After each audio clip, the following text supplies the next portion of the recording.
hoping we could talk about aliens. Okay, no, we can. Okay, this is Robert Shoke's work. The three pyramids of Giza on the Giza plateau are supposedly, now there's an argument about this, people differ with this, but supposedly they're lined up in the same connection to the Orion constellation. Orion constellation is really big with Egypt, okay? It's a biggie. And that's where the ascension techniques of the pyramids, the Pyramid of Giza is supposed to be an ascension vehicle, going like God, like Osiris is going to be going into the Orion constellation to be the god of the dead. So let's talk about aliens. Let's talk about the Syrians and how they have, well, I guess Lyrians and Syrians have both created who we are today, right? Is it like that? Yeah, they're the big ones. Now, there are other ET groups. The Lyrians came first, but they're the ones that like to have red hair, very emotional, very, very warlike. They were like the Atlanteans. They became the Atlantes of Atlantis, as also Lemuria. The Syrians were the smaller ones, the darker skinned ones. They look like East Indians kind of thing. That would be their genetic mentality. And they were symbolized by the dog, whereas the Lyrians were like the eyes were very big, and the cats, the birds and the cats. The dogs were the Syrians. So the Syrians acted as our protectors, but they had to play catch up because they were here many years after the Lyrians. The Lyrians were trying to take over the planet and screwing around with humans, all kinds of stuff. And then there was an intermingling between the Lyrians and the Syrians. So they had good party time, So we have all their genetics hooked up, supposedly. Those were the two main ET groups, and they go back like hundreds of thousands of years, even a few million years if we deal with some of the literature. So we see the Sphinx in Egypt. Well, now the Sphinx is kind of weird because if you look at the Sphinx, you got the body of a lion, right? So now people look upon that as the Leo constellation, which was not 4,500 years ago. It was at least 12 or 13 years ago to 35,000 years ago. So there is a, all right, so let me show you where the Egyptology comes in. There's a guy that is a very important ancient Egyptian historian. His name is Manetho. Now, Manetho lived in what they call Heliopolis, which is like Cairo today, like a suburb of Cairo. So Manetho was a priest, but he was also a historian. He must have been a Virgo because he was really detailed. And he gave us the king's list from the very first king, which would be Nor-Aha, 3100 BC, the Scorpion King, as they call that, all the way to the pharaoh of his time.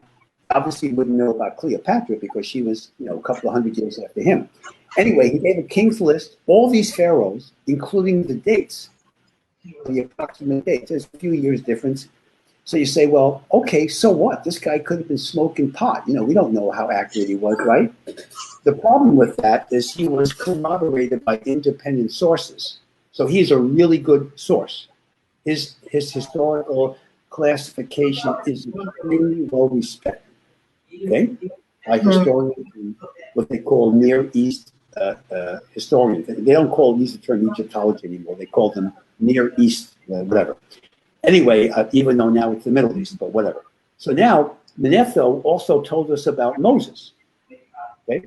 He told us about a pharaoh that was really Akhenaten, although he didn't know Akhenaten's name, because Akhenaten's name was wiped off the records because he was a monotheist and got rid of all the gods. And the Memphis people that killed him in the 17th year of his reign wiped him off all the records until we found out the Armana people, about 100 years ago, 120 years ago, they found the Armana temple south of Egypt by about 300 years south of Cairo.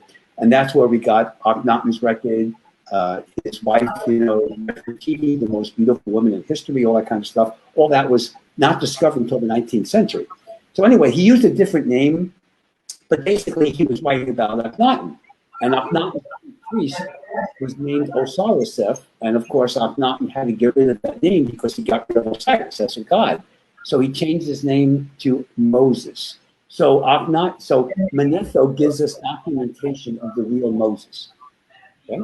Now he wasn't a son of God. He was just he was a very interesting guy. He was a scribe. He was an academic. He was a politician. He was a priest. So he was supposed to succeed Akhenaten. He didn't, but he was supposed to. Anyway, Manetho gives us what's called, he goes back in time in history. Are you there? Okay. So Manetho tells us about something called Zep Tepi, which is the first time. That's what that means. He talks about Egypt 35,000 years ago. Historians don't like that concept, okay? They hate that. So they say, well, he was really good about the kings list, but when he talks about the Zep Tepi, we're not going to deal with that. Why not? The guy is accurate. So Zep Tepi would go back at least 30,000 years, but I think it's about 31 or 32,000 BC. Well, that would be the time of the Leo constellation. So that would be time where maybe ETs, time travelers, would be combining to build the Sphinx. What? Yeah, let me show you some scientific evidence of that.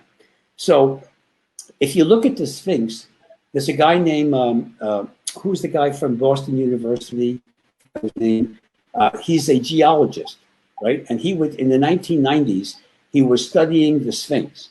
So he was a geologist now, right? So he would know about erosion, right? That's his field.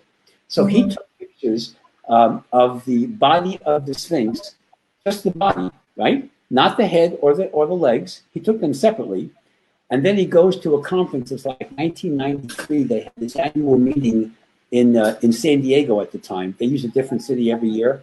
So he was a speaker. He was one of the head speakers. He's a really interesting guy. That was Shope. Okay, anyway, so he goes to the meeting and he shows a picture of the body of the Sphinx, not the head or the legs. You don't know what this is.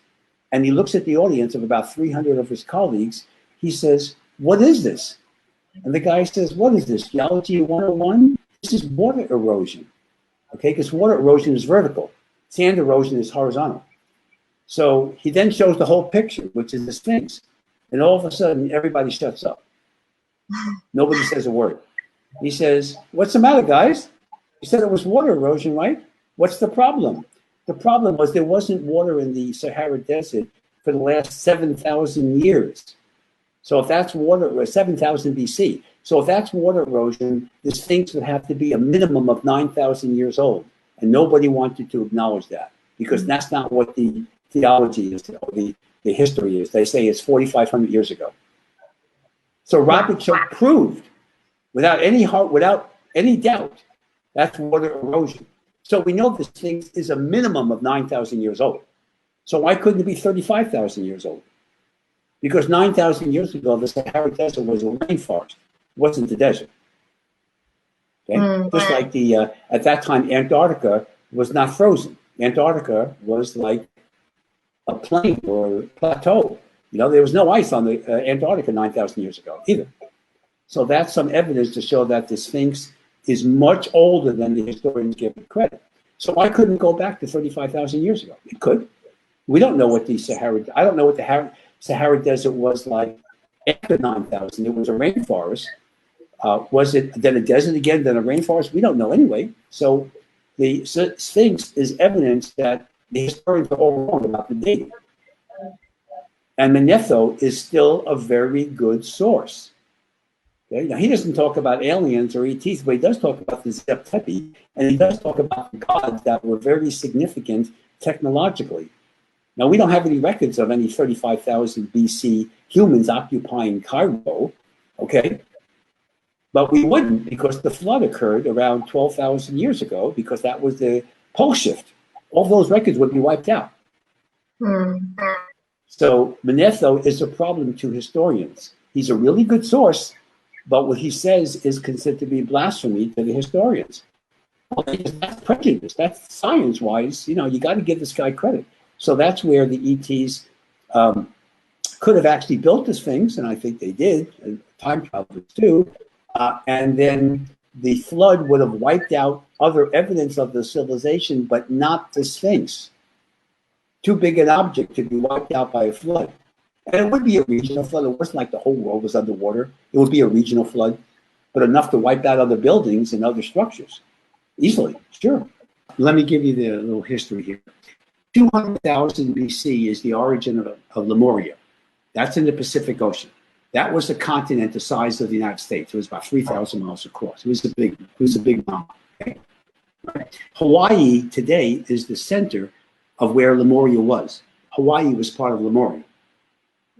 That's why you have the Huna, the Hawaiian magic, and you have all these metaphysical things that go on there. People are very spiritual there. If you deal with the local residents that have been there for generation after generation. So Lemuria became a colonial empire. Hold on a second here. And they decided to have colonies. The first major colony was Atlantis, which was in the Atlantic Ocean. Okay, so they just settled it by their ships. They didn't use a light body. They just put people in their ships, and they said, "Hey, let's take a cruise, man, and have some shrimp cocktail and go to Atlantis." You know what I mean? When they settled Atlantis, and even on Lemuria, before they settled Atlantis, there were two major groups. One was called the Atlantes. Okay, they were the ones that were the Lyrian genetic components. Okay, they were the warlike ones. They were the creepy ones. Okay, and they would eventually settle Atlantis and be the major dominant race. The Essenes, sort of like if you go back to Jewish history, the Essenes were one of the Jewish groups. Okay, they were actually Lemurian. So the Essenes were the very spiritual one. They would do out-of-body experiences all day long. They would do all kinds of fun techniques. Very spiritual, okay? So when they settled Atlantis, they colonized it. The Essenes and the Atlantes were there. The problem was the Atlantes were greater in number, and they took over, okay?